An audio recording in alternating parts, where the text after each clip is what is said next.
बरेच वेळ आपल्या बाळाला कुठे लागतं, तो पडतो, त्याला टेंगूळ येतं, कुठे खरचटतं, कुठे कट होतो.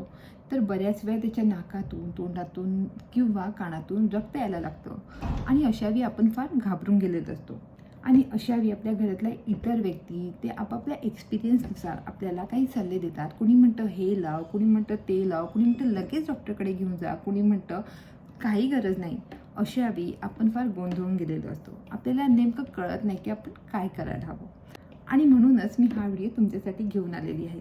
आणि यामध्ये स्वतः डॉक्टरांनी आम्हाला सांगितलेल्या गोष्टी मी तुम्हाला शेअर करणार आहे. आमचे जे डॉक्टर होते ते खूप छान होते. त्यांना कुठलाही क्वेश्चन विचारला की ते एकदम सविस्तर स्टेप बाय स्टेप आम्हाला व्यवस्थित समजून सांगायचे आणि त्याच गोष्टी मी नोट डाऊन करून ठेवलेल्या आहे आणि त्याच मी तुमच्यापर्यंत शेअर करणार आहे. चला तर वळूया टॉपिककडे. ओम गजानन श्री गजानन गुरु गजानन नमो नमः. नमस्कार मैत्रिणींनो, वेलकम टू माय चॅनल आणि तुम्ही बघताय परिपूर्ण स्त्री, जिथे आपण चर्चा करतो महिलांच्या विविध विषयावर, जसे की fashion, beauty, lifestyle, home decor, different types of house review आणि स्पेशली सांगायचं तर गरोदर महिला आणि बाळाची केअर याबद्दल सुद्धा मी नवीन नवीन व्हिडिओ घेऊन येत असते. जर तुम्हाला या सर्व विषयांमध्ये इंटरेस्ट असेल आणि खरी आणि जेन्युइन माहिती जर जाणून घ्यायची असेल तर माझ्या चॅनलला सबस्क्राईब करायला विसरू नका आणि बेलला क्लिक करायला विसरू नका, जेणेकरून तुम्हाला माझे सर्व व्हिडिओ बघता येतील. चला तर वळूया टॉपिककडे. जर आपल्या बाळाला काही दुखापत झाली, त्याला लागलं, तो पडला, तो रडायला लागला, तर सर्वप्रथम आपल्याला स्वतः शांत व्हायचं आहे. कारण जर आपणच घाबरलो तर आपला घाबरलेला फेस बघून तो सुद्धा अजून घाबरतो आणि तो लवकर शांत होत नाही. आणि तो जोपर्यंत लवकर शांत होणार नाही तोपर्यंत आपल्याला एक्झॅक्ट कळणार नाही त्याला कुठे इजा झाली आहे. तर सगळ्यात पहिले आपल्याला स्वतः शांत व्हायचं आहे आणि त्याला दाखवायचं आहे की काही झालंच नाही. आता आपण शांत झाल्यावर आपल्याला आपल्या बाळाला शांत करायचं आहे. त्याला जाणीव करून द्यायची आहे की त्याला काहीच झालेलं नाही आहे, सगळं काही ठीक आहे. आता एकदा तो शांत झाला की आपल्याला त्याला चाच पडायचं आहे की त्याला कुठे टेंगू आलाय का, कुठे कट झालंय का, कुठून रक्त तर नाही येत आहे ना. या सर्व गोष्टी चेक केल्यावर आता आपण त्याच्यावर प्रथम उपचार करू शकतो. आता प्रथम उपचार कसा करायचा? जर त्याला खरचटलं असेल तर आपल्याला तो भाग छान स्वच्छ पाण्याने साफ करायचा आहे. मग डेटॉलने त्याला छान साफ करायचं आहे आणि त्याच्यावर कुठली तरी अँटीसेप्टिक क्रीम लावायची आहे. तुम्ही सोफ्रामायसिन लावू शकता. जर घरात कुठलीही अँटीसेप्टिक क्रीम अवेलेबल नसेल तर तुम्ही त्याच्यावर नारळाचं तेल लावू शकता किंवा तूप लावू शकता, ज्याने तो भाग कडक होणार नाही आणि लवकर हील होणार.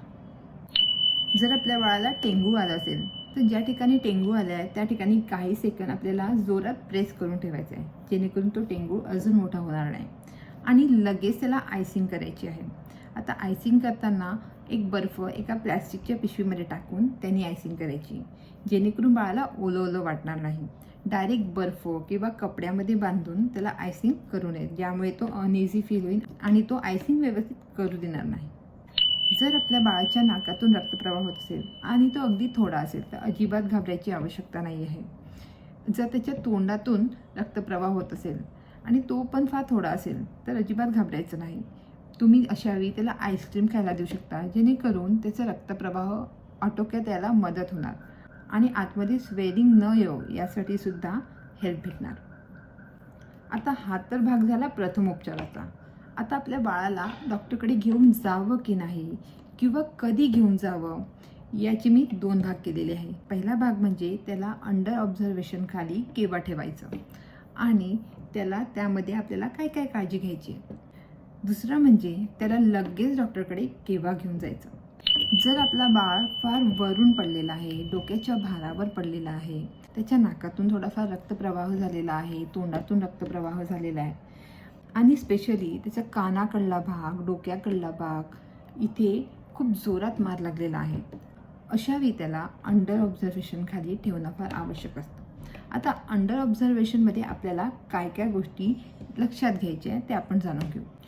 सर्वप्रथम आपल्याला हे अंडर ऑब्झर्वेशन 24 ते 48 तास ठेवायचं आहे.